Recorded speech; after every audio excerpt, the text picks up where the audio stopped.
ఎందుకు జరిగిపోయింది. ఆ అధికారి మనస్సాక్షికి తెలుసు. దీన్ని ఎవరు డ్రాఫ్ట్ చేశారన్నటువంటిది, ఎవరు డ్రాఫ్ట్ చేశారో ఈ కంప్లైంట్ అన్నటువంటిది కేవీ రావు నాకు చెప్పను కూడా చెప్పాడు. అవన్నీ ఇప్పుడు చెప్పాల్సిన అవసరం లేదు. కేవీ రావు కామన్ మిత్రుడు ద్వారా ఎవరు డ్రాఫ్ట్ చేశారు, నేను ఈ ప్రెస్ కాన్ఫరెన్స్ అడ్రస్ చేసేది ఆ వ్యక్తి చూసినప్పుడు అతనికే మనసుకి కష్టం కలుగుతుంది. కానీ సార్ ఫర్దర్గా ఈ కేసు అలా చూడబోతుంది అంటే ఆల్రెడీ మిమ్మల్ని ఇంక్లూడ్ చేసేసారు.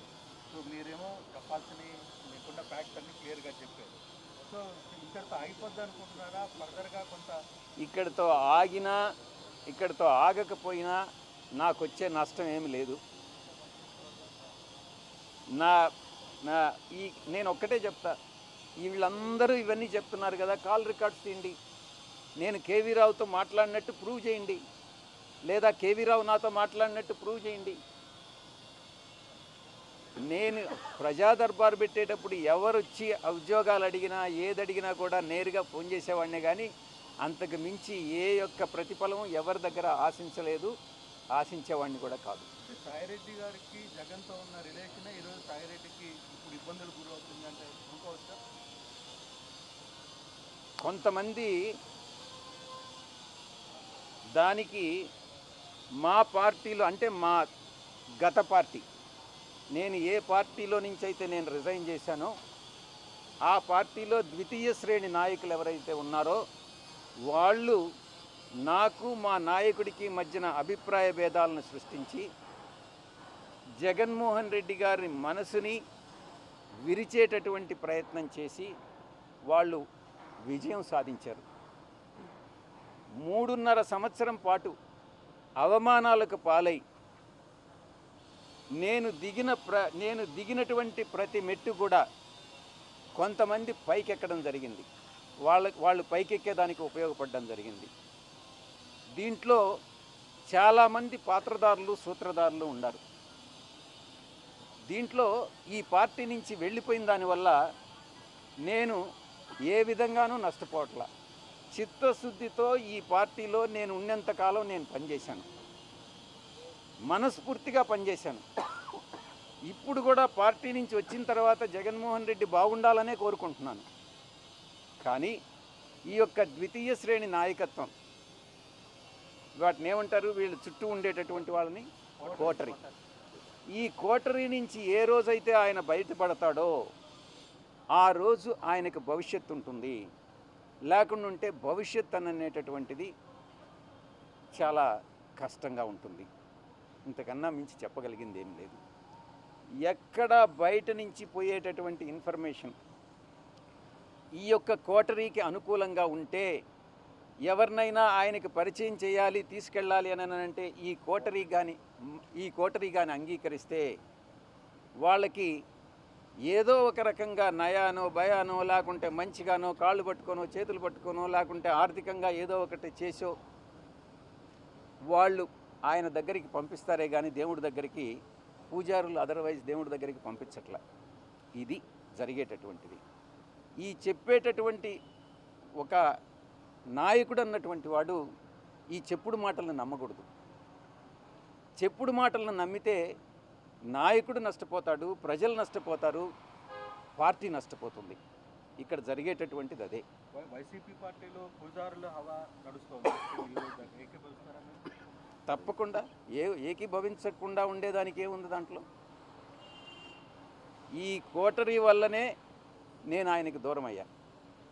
నేను ఇంకోటి, ఆయన జగన్మోహన్ రెడ్డి గారితో నేను మాట్లాడినప్పుడు నేను చాలా స్పష్టంగా చెప్పా, సార్ మీ మనసులో నాకు స్థానం లేదు, నా మనసు విరిగిపోయింది, మీ మనసులో స్థానం లేనప్పుడు ఈ పార్టీలో కొనసాగాల్సినటువంటి అవసరం నాకు లేదు, కాబట్టే నేను ఈ పార్టీ వదిలి వెళ్ళిపోతున్నాను.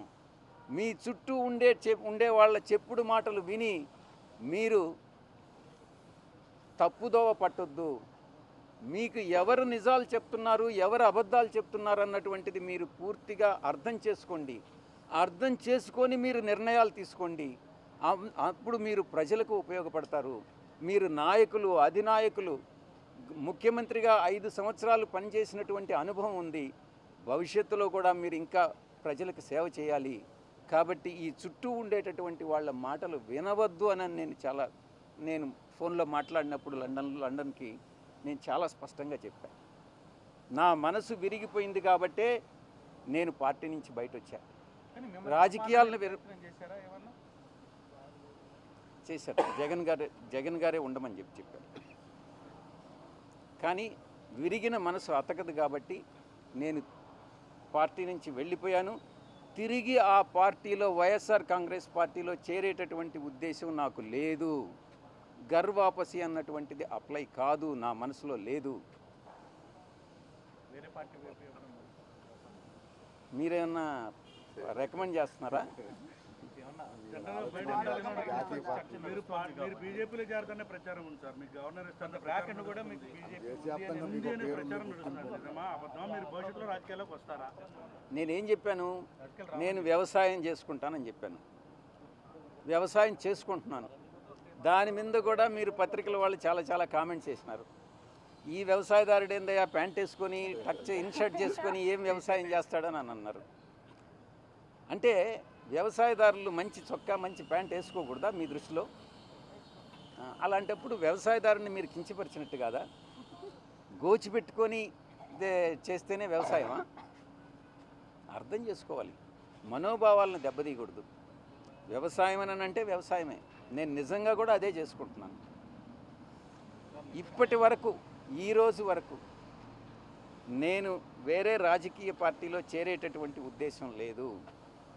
ఇటువంటి వాళ్ళు ఏదైతే నా మీద నిందలు మోపుతున్నారో, ఎవరైతే నిందలు మోపుతున్నారో వాళ్ళందరినీ కూడా నేను భవిష్యత్తులో ఇప్పుడు నేను సిఐడికి యథార్థాలు చెప్పాను, వాస్తవాలు చెప్పాను, ఎవరు దీనిలో ఇన్వాల్వ్ అయ్యారన్నటువంటి విషయం చెప్పాను. నేను అదే చెప్పాను, కర్త కర్మ క్రియ 3 కూడా విక్రాంత్ రెడ్డి అనే విషయం చెప్పాను. నాకు తెలిసి జగన్మోహన్ రెడ్డి గారి ప్రమేయం లేదని చెప్పాను. నేను వాస్తవాలు చెప్పాను. అదేవిధంగా భవిష్యత్తులో నా మీద ఎటువంటి ఆరోపణలు చేసినా నేను దేవుడు సాక్షిగా వాస్తవాలే చెప్తానని మీ అందరి ముందు తెలియజేసుకుంటా ఉన్నా. ఏది మళ్ళీ కొంచెం పెద్దగా చెప్పండి మీరు. లిక్కర్ స్కామ్ మీద సిట్ వేశారు. లిక్కర్ స్కామ్ మీద నేను గతంలో కూడా చెప్పాను. లిక్కర్ స్కామ్లో పాత్రధారి సూత్రధారి కర్త కర్మ క్రియ అన్నీ కూడా కసిరెడ్డి రాజశేఖర రెడ్డేను అన్నటువంటి విషయాన్ని చాలా స్పష్టంగా చెప్పాను. మరిన్ని వివరాలు భవిష్యత్తులో నేను చెప్పాల్సి వస్తే చెప్తాను.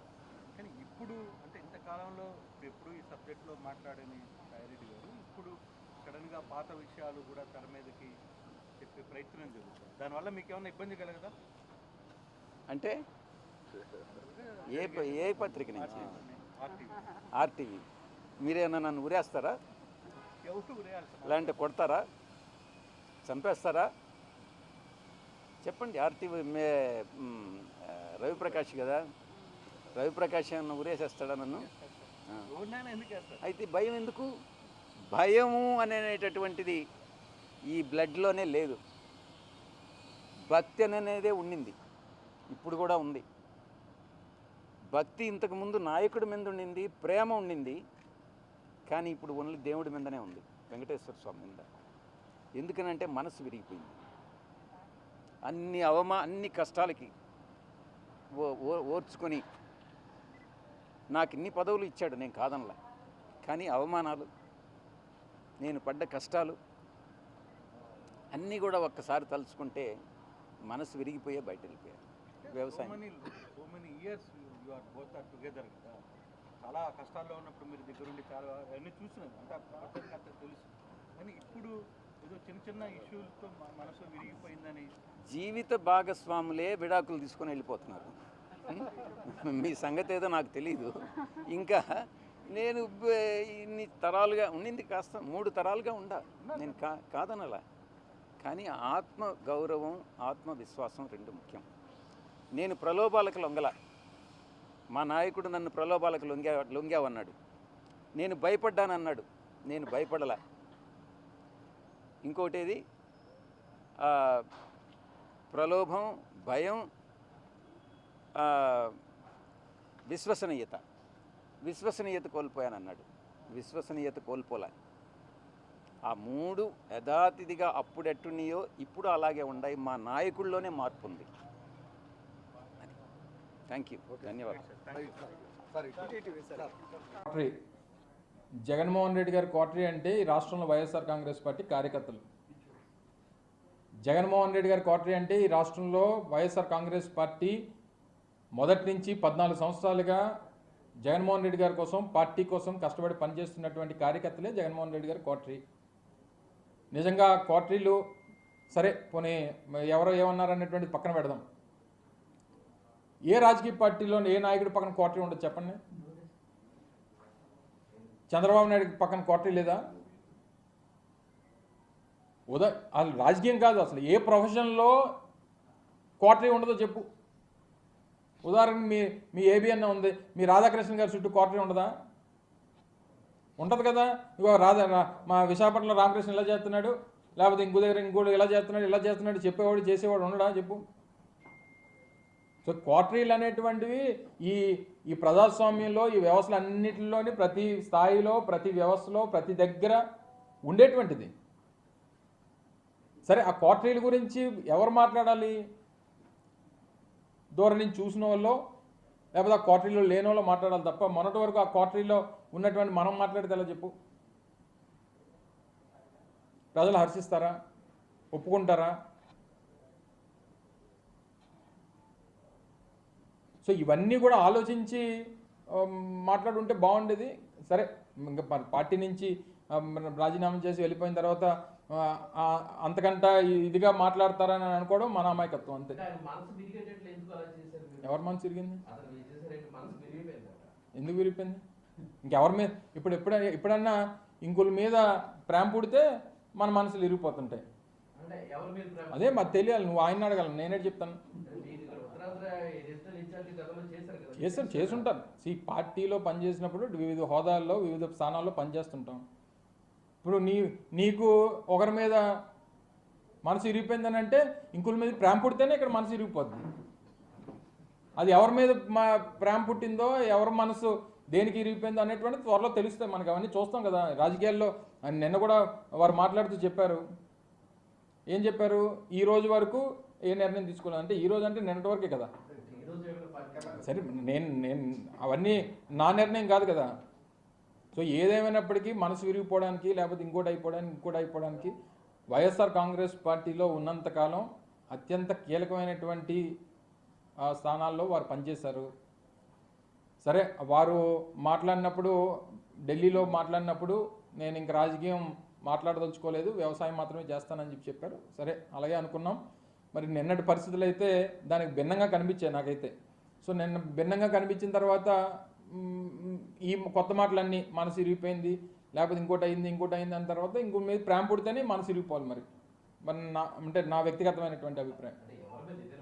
అది మరి నాకేం తెలుసు? నేనేం చెప్తాను? నువ్వు ఎవరిని ప్రేమిస్తున్నావు నాకేం తెలుసు చెప్పు.